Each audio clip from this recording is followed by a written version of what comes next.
Welcome to Everyday Asphalt. My name is Jim Warren. Glad you guys are here today. The purpose of this program is to go a little bit deeper into areas of materials, design, construction, and maintenance. We post all these programs on our YouTube site. Go to YouTube, type in TxAPA or Texas Asphalt Pavement Association, and our page will pull up. We've got a playlist right there on the front page. We'd really like it if you could like, subscribe, and share that with other people, so then you and your friends will be notified whenever we drop a new program, which is the day after we run these, third Thursday of the month. Also, in 24, we've started doing audio versions of this and posting it up on Spotify and also on the Apple podcast system. So you can download it and you can listen to it when you're driving down the road. So just another options. A lot of us listen to podcasts and Audible books. I was listening to both on the way up this morning. I'm excited today. I am really so excited about this. He doesn't know how excited I am. But I have got David Madden with me today. David Madden with Madden Construction. And David's, he doesn't know this, but David's a hero of mine. And I am just so excited for him to be here. David, welcome to Everyday Thank you Asphalt. for the invitation. Yeah, this is great. This is great. Now David works in, we're in Big Sandy. Population 1,231. We're right outside the limits here, but we've got a lot of these towns like this in Texas all over the place. And what we're going to do is we're going to talk a little bit about what's going on, and then we've got a project that you guys just finished today that we're going to go take a look at. So, but before we get into that, David, just for the folks that don't know you, if you could just give our audience just a little bit of introduction, how you got started, you know, where you been, all your upbringing, that sort of stuff, just a couple minutes sort of stuff. What's your story? Well, my father started in 1956. Okay. Bought first asphalt plant in 1960. Wow. Okay. And we're now into our fourth generation. Wow. With 13 asphalt plants. We have 5 here in East Texas. Okay. And the remainder in Louisiana. Okay. We have morphed over the years from being a contractor that would do any and every aspect of a construction project, that we're really asphalt producers, millers, and pavers. Okay. We do not do anything that has concrete associated with it, or cement. Okay. So this is your bread and butter stuff. This is our bread and butter. Okay. All right. We only work for TxDOT. Okay. And Louisiana DOT. We don't do any Oh, state. so you're 100% public. 100% public. Okay. But we do not work for the counties or the cities. We work just for the states. Okay. Okay. You know, every company has got a little bit different view on that, which is I always find that fascinating as to how they look at their work mix, you know, and how they pull it together. Obviously, that's something. Let me ask the question: why? Well, is it consistency? It is the consistency of a good spec book. Okay. I will hand it to TxDOT as versus to the other states. We have worked in Arkansas quite a bit as well. Okay. But the other states, TxDOT just builds a better set of plans. TxDOT has a better rule book, and if you're not from Texas, which I actually live in Louisiana, when you cross the state line, the adage that everything is bigger and better in Texas, from an outsider, you can see it. Mm-hmm. Whereas a resident Texan, it's just everyday normal. Texans, as a rule, are very proud of their state and what they have created, and I can't be any prouder than to help them fulfill their wishes, because I just love working for TxDOT. That's cool. That's cool. So, okay. So you gave me some background on do that. And one of the things that Glenn is our chair. Glenn Dvorak's our chairman this year, And I think you saw his program last month. I did. So you kind of got a sense of what we're doing here now. Yes. And Glenn's big emphasis this year is on ride. Yes. And trying to let's get these pavements to ride better. I mean, asphalt generally has got a really good ride anyway. But when you think about ride, why is that important to you? Well, if you listen to the Min Roads and the NCAT guys, every inch per mile we can reduce ride to make it smoother is less dynamic loading on the pavement, sub-base, and bases.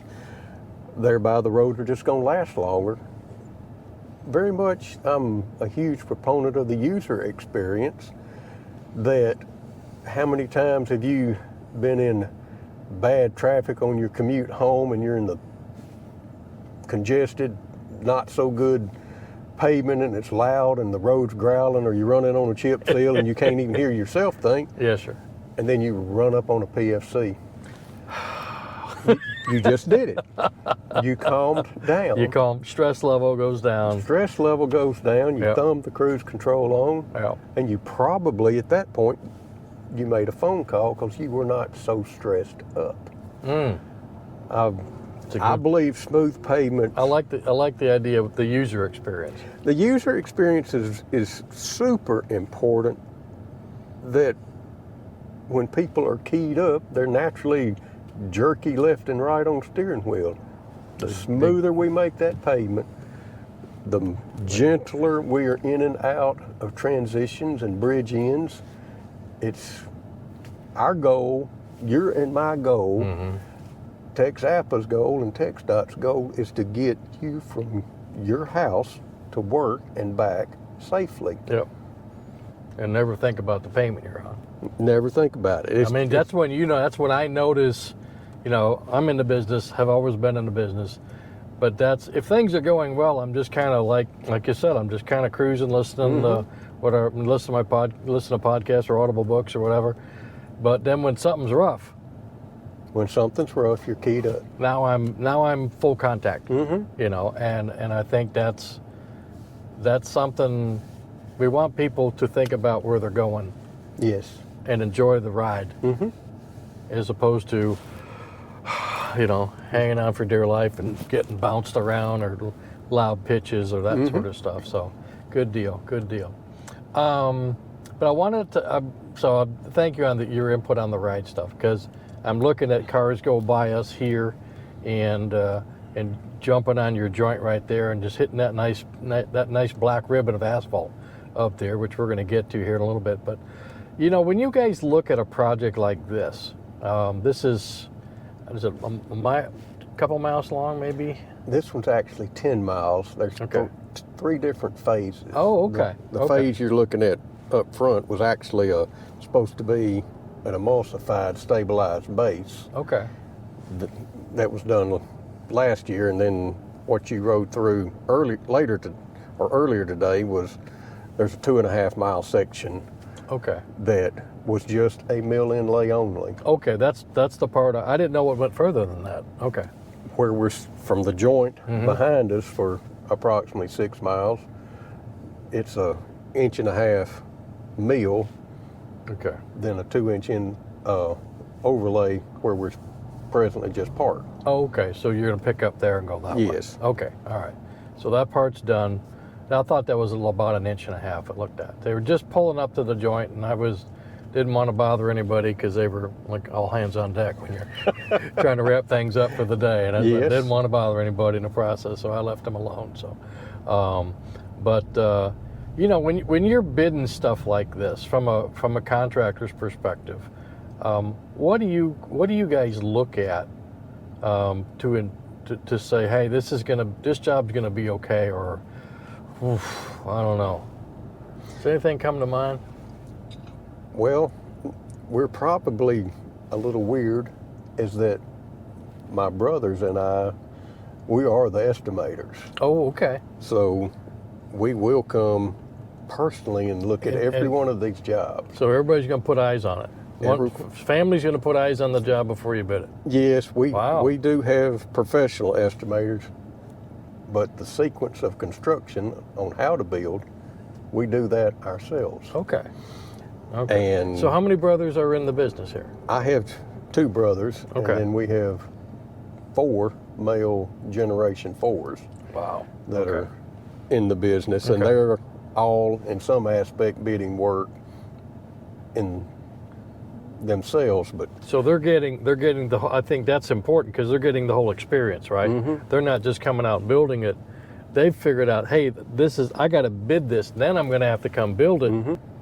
Okay, that's interesting. if I'm the lead on this job, on the sequence of construction, I'm responsible from cradle to grave. Oh, okay. So Oh, okay. No, was it not my job? no, it's my my older brother actually bid this job, Okay. so he's responsible Okay, to see it through to completion. okay, that's awesome. The good, the bad, and the ugly. Okay, so you got basically from the beginning to the end, you got somebody that's Quarterbacking it. quarterbacking. Okay. Your offense and defensive line. Mm-hmm. Okay. Obviously, they're the ones that make and lay it, right? Mm-hmm. How do you go about educating and training them, motivating them to understand what the goal is? We do lots of internal training, just what is the equipment capable of doing. Okay. Okay. Equipment, production, smoothness, what it will do, that's kind of my deal. Okay. I am You're very hands-on. hung up on grade, constructability, Okay. that we go to great lengths to teach our young foremen and superintendents. This is what the equipment will do. This is how we expect. And Okay. when we actually come make a sequence of construction, I could give you a sequence of construction and you never even have a set of plans. That Oh, okay. I have told you enough. We view it that the sequence, when we're building or bidding work, it's my chance to talk to you, the superintendent. This is what I was thinking and why, and spell it out, not bullet points. Okay. Spell it out In detail. in detail. That it's So if there's any questions, then that your superintendent can come back and say, well, why are we starting in this lane? Or Yes, something like that. because from bid to build, it may be 90 days, Okay. or we could have bid a job in late September that had a seal coat was the first thing that we're not going to start until May the 1st of the following year. Okay. I want to talk to them enough that they understand what we were thinking, but I'm going to have slept at least one day between there that I may have forgot what I was thinking. So when we write it out, just like you're listening to your audio book, it paints you a picture. And Perfect. you can hit rewind. That's perfect. That's perfect. That's perfect. So you guys have got your plan. Mm-hmm. You've thought it through. You've got your construction plan. Obviously, your partner is the DOT, Mm-hmm. either at Louisiana or Texas or maybe Arkansas once in a while. How do you communicate with them? What's the process? Who in your organization is communicating on this job to the DOT? We do have a general construction superintendent for Texas. Okay. That is his exclusive job. Okay. But he has 3 project superintendents that work under him. Okay. And then we have 2 paving foremen Okay. that typical So it goes go to the up. pre-con. Okay. Those 3 individuals are going to go to the pre-con. Oh, okay.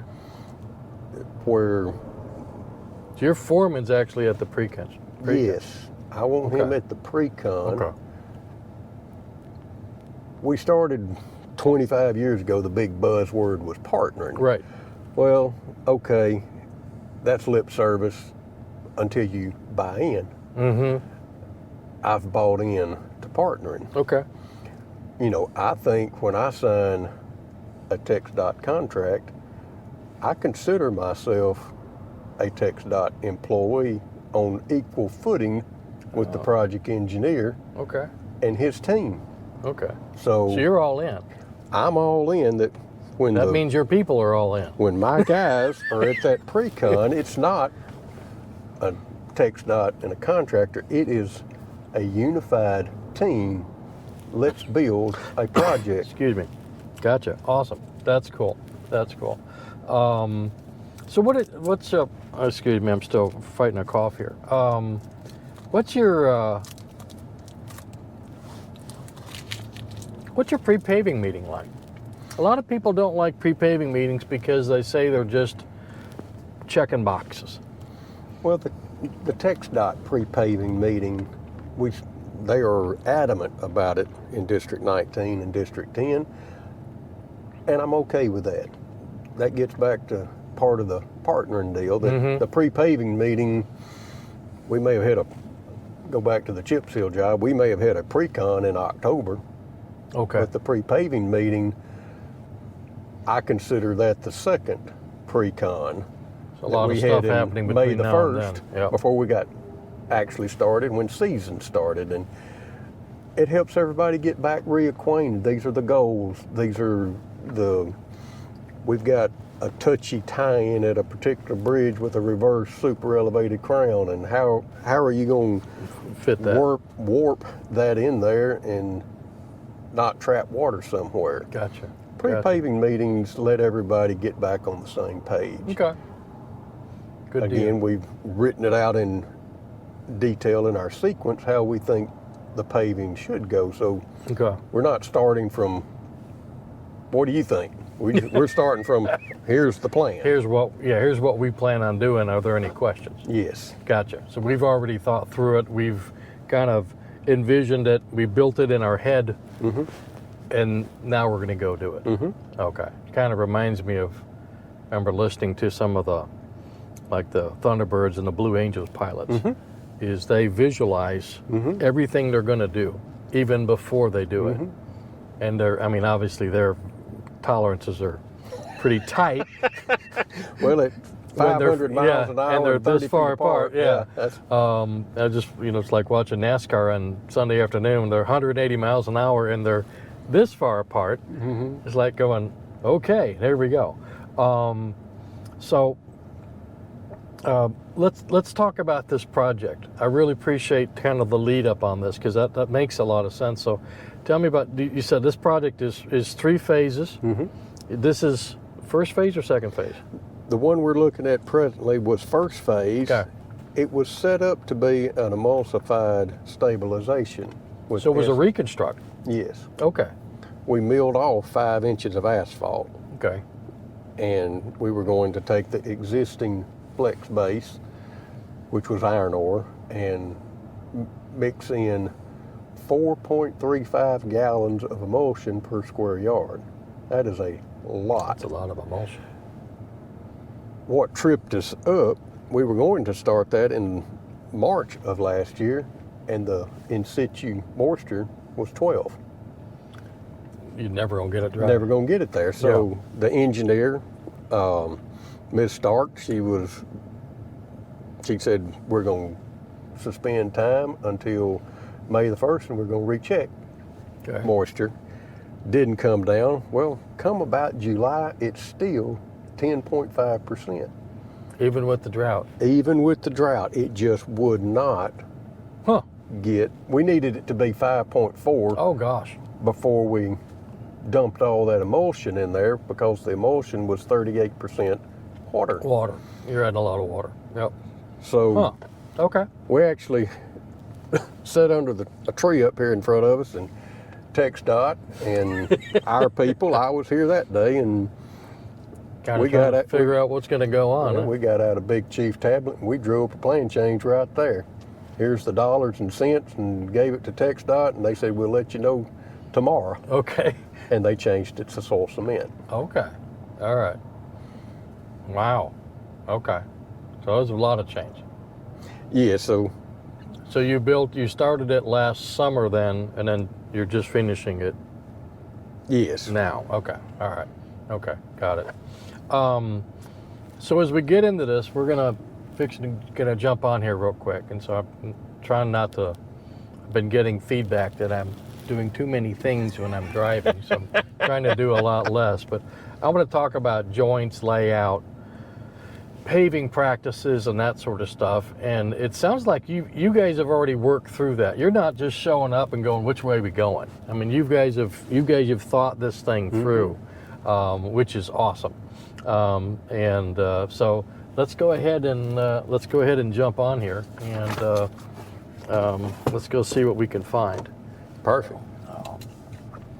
All right. So coming up here on the joint.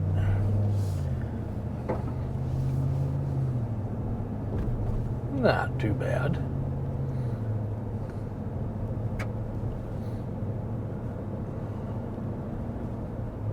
So we got an intersection, and I was sitting over here earlier, and you can just see all the traffic turning on this. Do you know what kind of mix this was?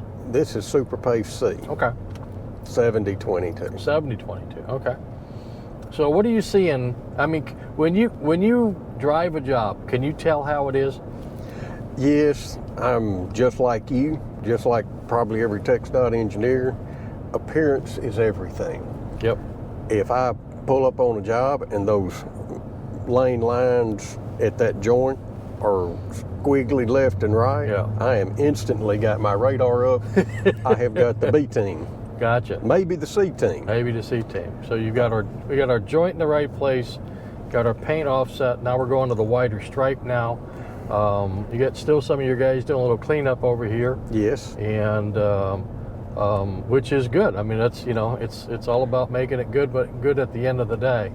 And then this is the last piece that was placed, and they just finished over there. They've actually still got that lane closed down, letting things cool off and getting the striping in there. So what else are we looking at? From you run 3 of the same rollers, which I really like. You run 2 rollers up front, and then you have a backup roller, same roller. Mm-hmm. I always like that because if like a one goes down, I've got that redundancy. I am a fanatic on in-place density. Okay. Dr. David Nupkin, who is now retired from TTI. Yep. And here's the end of here's the end of this section, right? Yes, sir. Yeah, right here. And I keep in my truck a paper that he gave me that basically at 93% density, a asphalt mat becomes water impervious. Mm-hmm. So if we got to get at least that level. Always above 93. And the shuttle buggy is a wonderful tool that we use that I 100% am a bought-in shuttle buggy from remixing, from temperature segregation, and from material segregation. Pull off here. Okay. That once we get that mix on the ground, our normal rolling pattern is typically 5 vibratories per wheel path. Okay. If I have Up, back, yep, up, and then you're off into another one. Got it. if I'm only have one steel wheel, because for breakdown mode, something is cooling off. Where If you're working this side, this side's cooling off. yes, if I'm in the left wheel path, the right wheel path's cooling off, and if it's cooling off, I've got variable density. Yeah, I'm a big fan because your guys are basically working. They're in echelon. They're in echelon.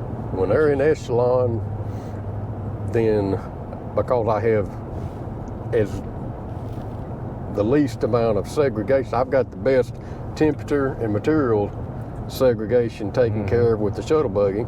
So I need to have the best rolling density combination with the 3 rollers, and Gotcha. we buy. Not bad. It's like a decent joint there. We buy all those rollers. We call them matched rollers. Checking densities back there. Making sure everything's good. Got our temporary rumble strip still up. Joints seem to be nice and tight and straight. What do you think? The joints look good to me. Is this David Madden approved here? Yes, it is. Okay. right? That's where they finished. Right here. Yeah. And this will get another lift on it. Oh, this, okay. So This soil cement section will get one more so lift. this is soil cemented, okay. So did that go okay, that process, the soil cement? Yes, it went very well. Even in kind of an urban area, even though, you know, it's not a huge urban area, but now you're really got some disruptions to people trying to get across and all that. Did they limit you on how much of an area you could work? They let us work the full length of this. It's 32,500 square yards. Okay. They let us work half of it at a time. Okay. So we actually moved traffic to the two lanes, two westbound lanes, and moved that everybody over. Yes, and then moved everybody back. Okay. Yes, so we kept the traffic out of the cement dust, and we had to maintain driveways and cross ramps, which that's just standard procedure, and that's what we do for the people. Good deal. Good deal. So again, texture looks good, joints good. Nice transition out. And then this is going to be part of the next. Yes, this is the next phase. 1.25 inch mill with a 2-inch overlay. So we're actually strengthening it up a little bit. Okay, that's good. That's good. So this is.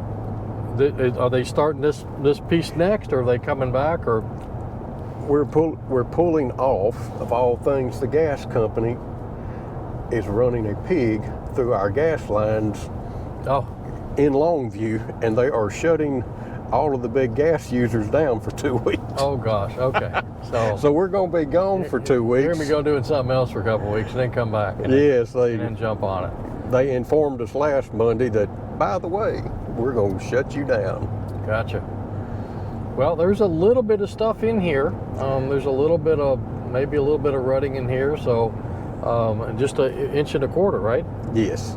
So setting up to mill that, what are you milling, from the top of the rut or the bottom of the rut, or somewhere in between? Right now the plan is there is no slope correction. It is just mill existing. Okay. They're satisfied with their cross slope. Okay. We'll run 12-foot milling heads. Oh, okay. With a top con ski on each side of the mill. Okay. Not joint matchers, a true 27-plus foot ski. So you're gonna do some ride improvement too. Yes. Which it's not a bad ride right now. It's not a bad ride. Yeah. I'm a huge fan of running skis. Dual skis? Dual skis on everything. Even matching? Even matching. Okay. Okay. Huh. That was the conversation that we had 3 weeks ago with the Tyler district engineer that he said, I really like those joints invisible. And I told him, I said, do you want ride or do you want pretty joints? I said, I can give you better ride if I run dual skis all the time. I said, because I'm getting back to the user experience. Right. That it's gentlemen such as yourself and the engineers, they're looking at, are the joints pretty? Whereas the user taking her kids to soccer. Does it feel good? Yeah. Does it feel good? Yeah. Gotcha. Well, I think that's one of the things that, we're trying to explain to folks in some of the programs that we're doing, particularly when we're talking about paving. Okay, that's the end of it, right? That's the end of it. Is you can't have everything. No, you can't.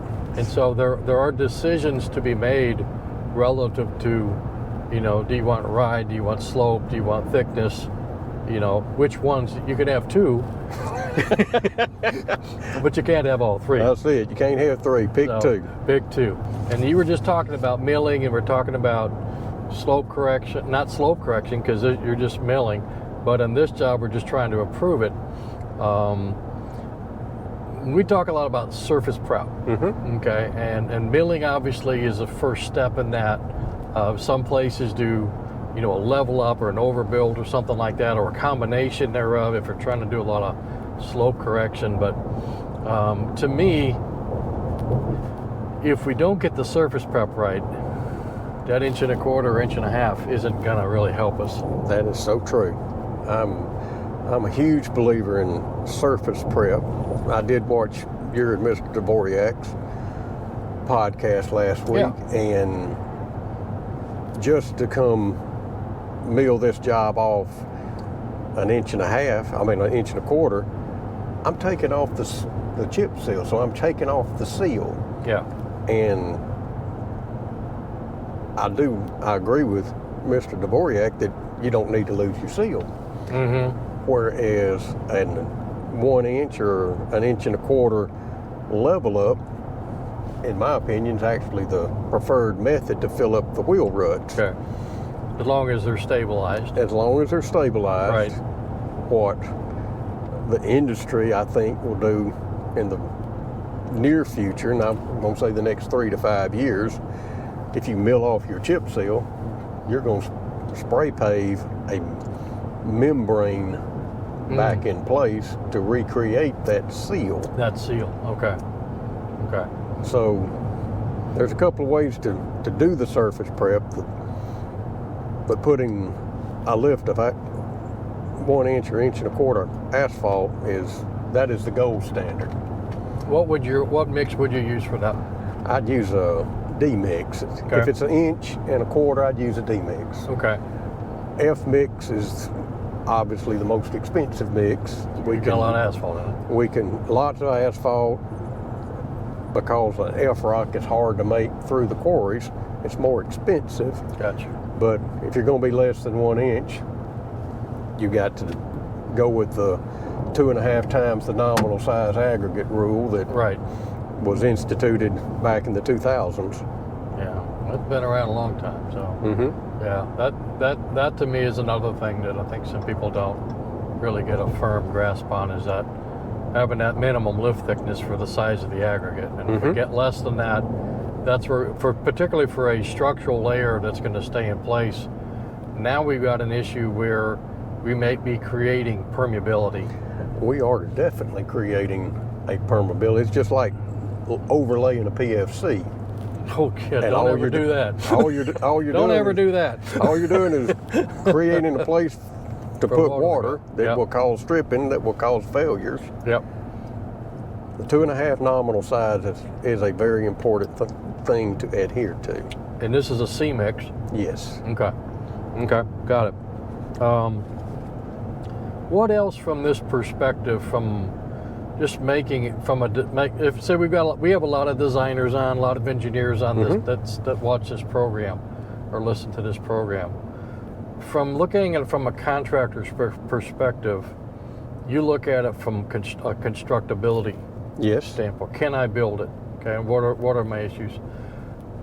What are maybe some tips if someone's looking at a project like the piece that we haven't done yet, or have a project coming up?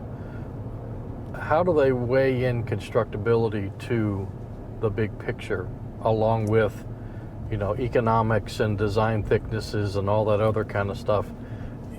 How can they think through, how can I build it? Because if it's easier to build, probability of success goes up, density goes up, ride goes up, right? Yes.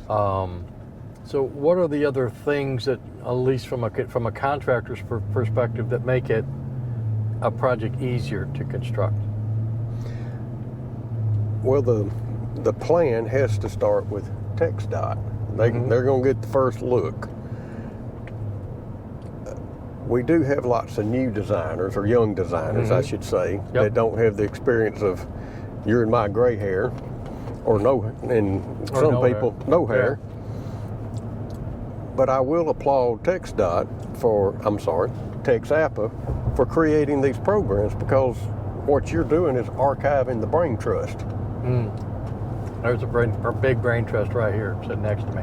So I've always advocated to the different engineers I work for in the different districts, if you want to get your PEs together and designers in January, I would be happy to come explain to those young men and women in detail.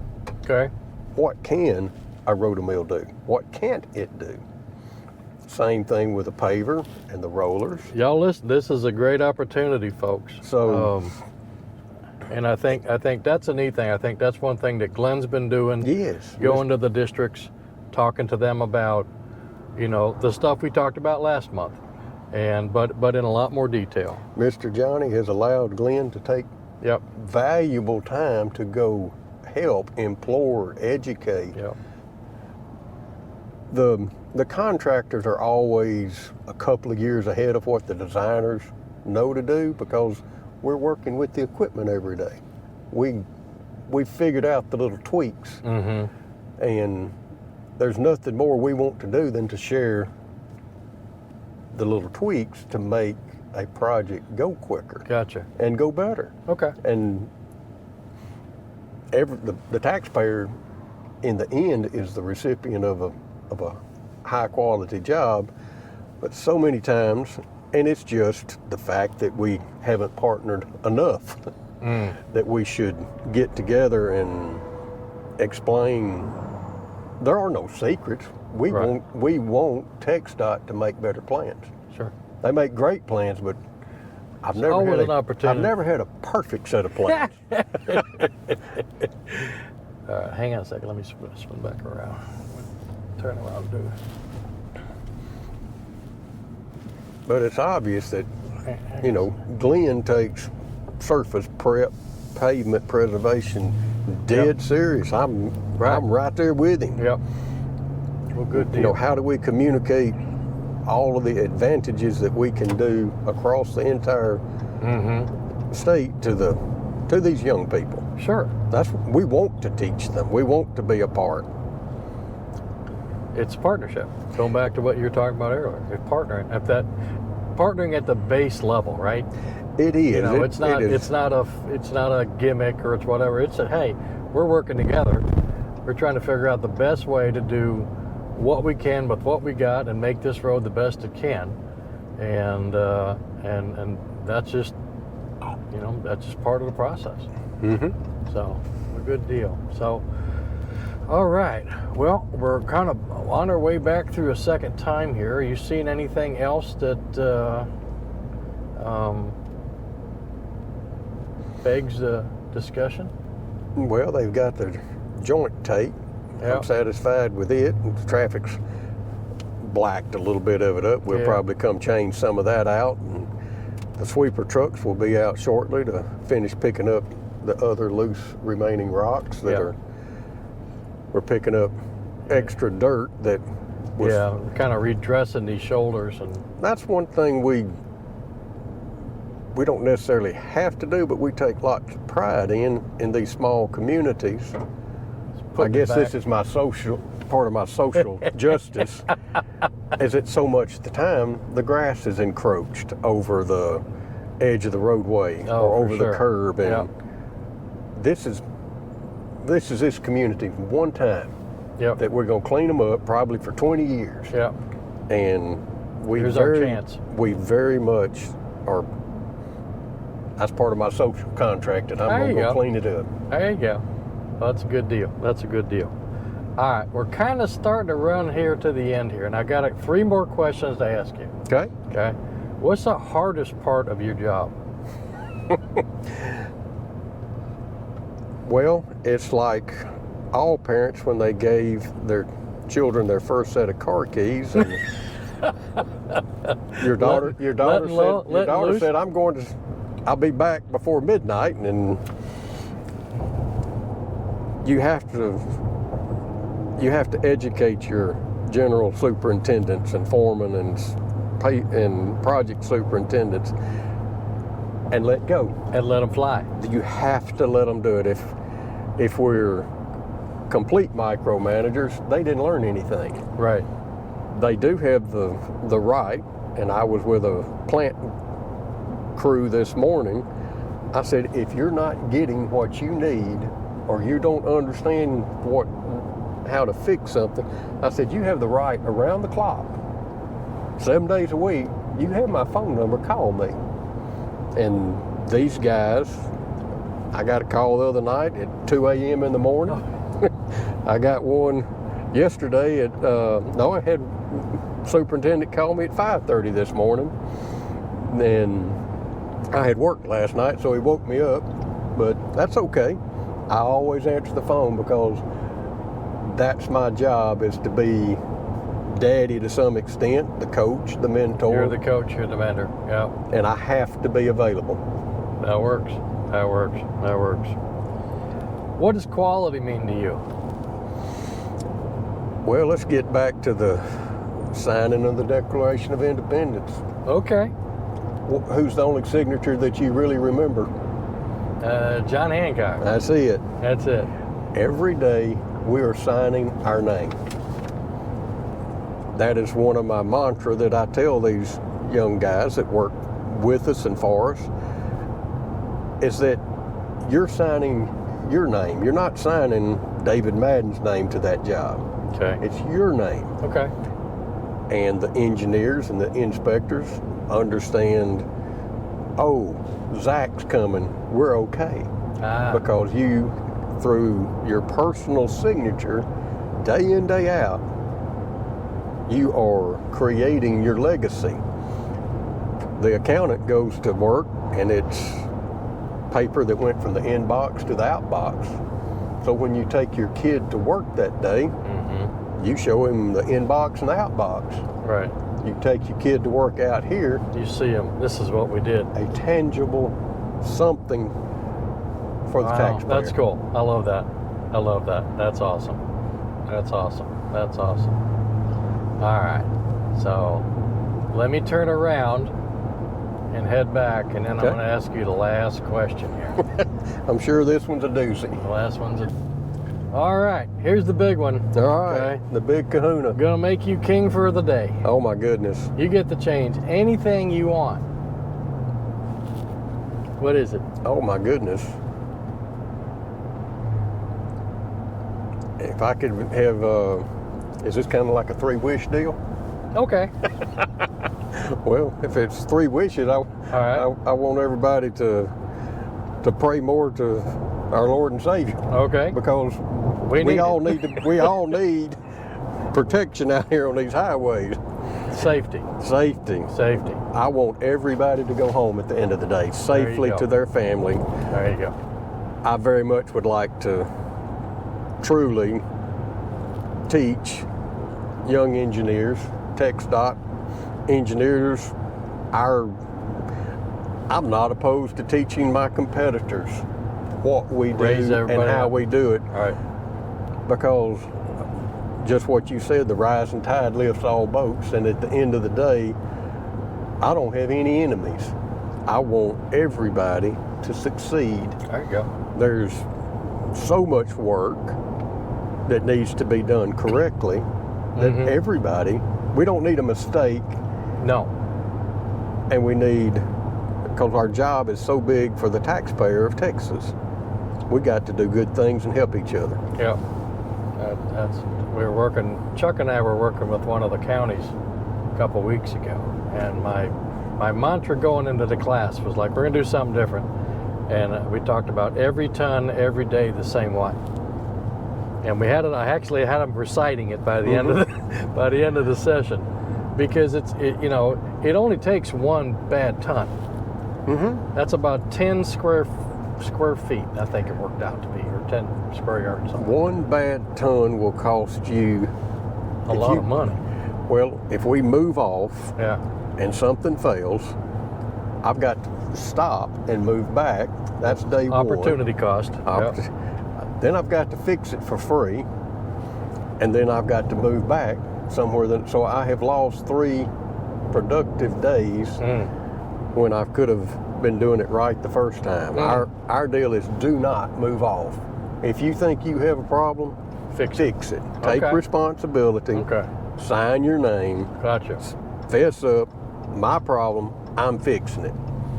I had one superintendent that told a TxDOT engineer on a set of bridge ends that, I'm going to be honest, they weren't very dadgum good.